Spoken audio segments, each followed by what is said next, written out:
Pose d'un papier peint à peindre pour cacher les imperfections d'un plafond. Les papiers peints à peindre ont généralement une texture en surface. On utilise une colle adaptée pour le type de papier donné. Nous utiliserons un rouleau pour le plus grand de la surface à en coller et un pinceau pour tout ce qui est contour et petit collage. Le support a été préparé, c'est-à-dire légèrement poncé. Une couche d'accroche de peinture peut être appliquée. Ici nous faisons 100, donc il nous faudra charger un petit peu plus en colle, voire passer une première couche de colle au rouleau pour que le papier du placo au plafond absorbe celle-ci, et passer une deuxième couche pour que le papier adhère mieux à la surface. Nous avons préparé un lait de papier à la longueur du plafond à en coller. Nous allons le positionner.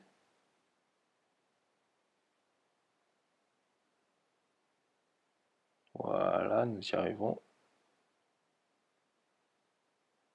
Il va falloir à ce moment-là bien positionner le papier. Vous pouvez toujours l'enlever et le remettre. En encollant le papier aussi, on peut aller un petit peu plus vite. Il va falloir ensuite faire quelques retouches à l'aide d'une spatule et d'un cutter pour couper le papier nettement à la bonne dimension. Cette retouche va être faite par la suite. Ici, nous utilisons donc une petite raclette et un chiffon. Pour nous éviter tous les types de bulles que vous voyez actuellement, nous allons les chasser par la suite. Ici, nous coupons le papier, donc à l'aide d'une raclette, nous chassons un petit peu les bulles. Nous poussons le papier bien comme il faut pour pouvoir le couper correctement. Vous pouvez très bien utiliser une spatule ou une règle métallique pour couper bien droit le papier et aller beaucoup plus vite.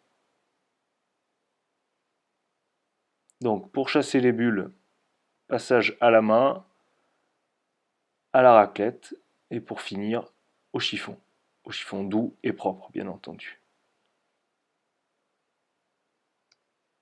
Si l'on veut un papier parfaitement collé et sans bulles à l'intérieur, il faudra surveiller son séchage, de manière à voir s'il ne gondole pas, s'il adhère toujours bien au support, de manière à passer un nouveau coup de chiffon par exemple, s'il y a des bulles d'air qui se sont introduites, ou bien si une adhérence ne se fait pas correctement. Ici nous voyons la découpe au cutter progressive, avec la raclette comme support. On s'en sert pour faire glisser le cutter. Vous voyez que c'est très simple, ça va assez vite et c'est assez précis.